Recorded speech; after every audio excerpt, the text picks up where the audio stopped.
AQSh yana hujum qilsa uzoq va og'riqli javob oladi. Eron rasmiysi. Ukraina yana Tuapsega zarba berdi. Tramp Putinga javob berdi. Avval Ukraina, keyin Eron. AQSh 24 soat ichida Isroilga 6,5 ming tonna o'q-dori va harbiy texnika yetkazib berdi. Isroilning Livan janubiga uyushtirgan hujumlari 14 kishining hayotiga zomin bo'ldi. Birlashgan Arab Amirliklari fuqarolariga 3 davlatga safar qilish cheklab qo'yildi. Rossiya Ukraina urushiga yo'llanganlar ichida eng ko'p o'zbekistonliklar halok bo'lmoqda. Ukrainadagi masjid hujumga uchradi. Endi esa bizda batafsil. AQSh yana hujum qilsa uzoq va og'riqli javob oladi. Eron rasmiysi. Agar Washington Eronga hujumlarni qayta boshlasa, Fors ko'rfazi mintaqasidagi AQSh pozitsiyalariga uzoq va og'riqli zarbalar bilan javob qaytariladi. Bu haqda joriy yilning 29-aprel kuni Eron tashqi ishlar vazirligi vakili Ismoil Bag'oyi ma'lum qildi. AQSh va Isroilning Eronga qarshi urushi boshlanganiga 2 oy bo'lgan bir vaqtda Hormuz bo'g'ozi hali ham yopiq holda. Bu esa dunyo neft va gaz ta'minotining taxminan 20% ni to'sib qo'yib, global energiya narxlarining keskin oshishiga va iqtisodiy inqiroz xavotirlarining kuchayishiga sabab bo'lmoqda. Mojaroni hal etishga qaratilgan Pokiston boshchiligidagi harakatlar to'xtab qolgan. 8-apreldan buyon amal qilayotgan o't ochishni to'xtatish kelishuviga qaramay,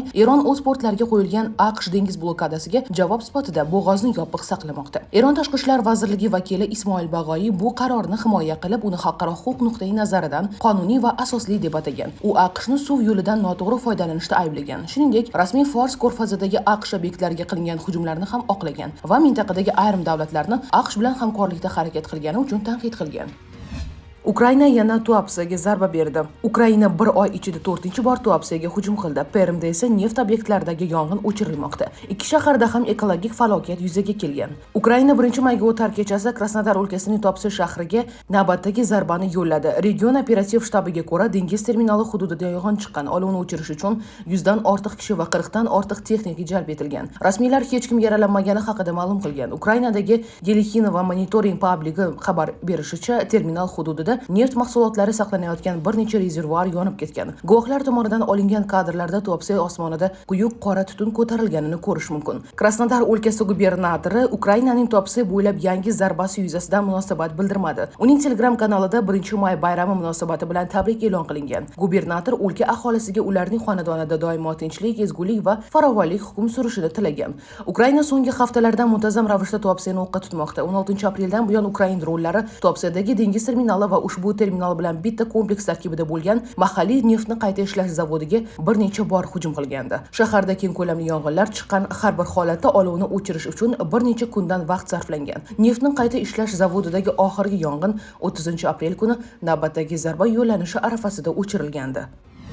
Tramp Putinga javob berdi. Avval Ukraina, keyin Eron. AQSh prezidenti Donald Tramp Rossiya prezidenti Vladimir Putin bilan telefonda suhbatida Ukrainada o't ochishni to'xtatish masalasini muhokama qilganini bildirdi. Uning so'zlariga ko'ra, u davom etayotgan urush doirasida qisqa muddatli sulhni taklif qilgan. Tramp shuningdek, Putin Eron yadroviy dasturi bo'yicha yordam taklif qilganini aytdi. Gap uning ta'kidlashicha, yadroviy qurol yaratishda qo'llaniladigan boyitilgan uran masalasida Rossiyaning ehtimoliy roli haqida borgan. U Eron bo'yicha yordam berishni istayapti. Men esa yordam berishdan oldin urushingizni yakunlang dedim, dedi Donald Tramp. Uning aytishicha, suhbatning asosiy qismi Ukrainadagi urushga bag'ishlangan. Tramp o't ochishni to'xtatishga erishish mumkin deb hisoblashini ham qo'shimcha qildi. Rossiya prezidenti yordamchisi Yuriy Ushakov ma'lum qilishicha, Vladimir Putin 9-may g'alaba kuni munosabati bilan sulh e'lon qilishni taklif qilgan. Avvalroq Moskva Pasxa bayrami paytida ham shunday sulh e'lon qilgan edi. Biroq tomonlar uni o'zaro buzishda ayblashgan.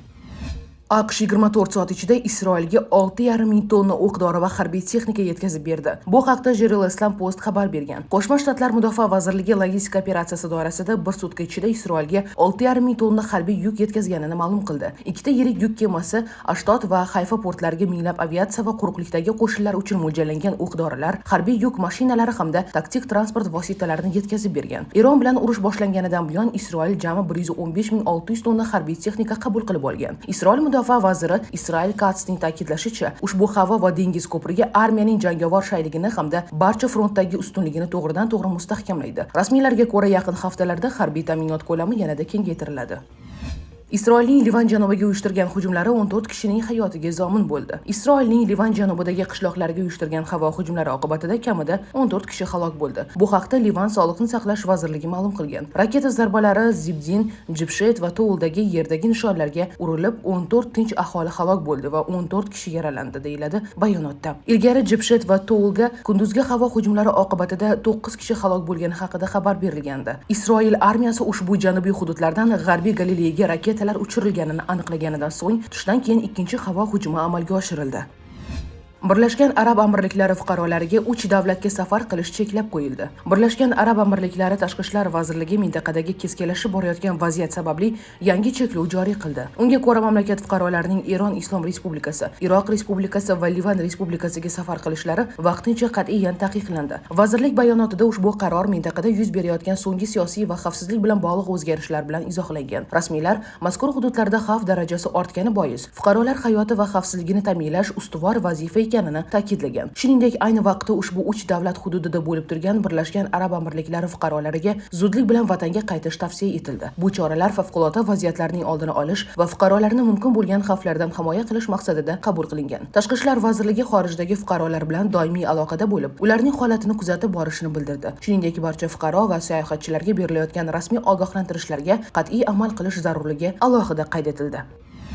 Rossiya Ukraina urushiga yollanganlar ichida eng ko'p o'zbekistonliklar halok bo'lmoqda. Trust Hounds hamda bir qator inson huquqlari tashkilotlari hisobotiga ko'ra, Rossiya armiyasi tarkibida jang qilgan xorijliklar orasida eng ko'p halok bo'lganlar o'zbekistonliklar ekani qayd etilgan. Tadqiqotda 2022-yildan buyon Rossiya kamida 130 dan ortiq davlat fuqarolarini harbiy xizmatga jalb qilgani aytiladi. Hisobotga ko'ra, kamida 481 nafar O'zbekiston fuqarosi urushda halok bo'lgan bo'lib, bu xorijliklar orasida eng yuqori ko'rsatkich hisoblanadi. Shuningdek, migrantlar ko'pincha bosim, aldov va majburlash orqali harbiy shartnomalarga jalb qilingani, keyinchalik esa xavfli front hududlariga yuborilgani ta'kidlangan. Ammo bu hozircha rasmiy ma'lumotlar emas.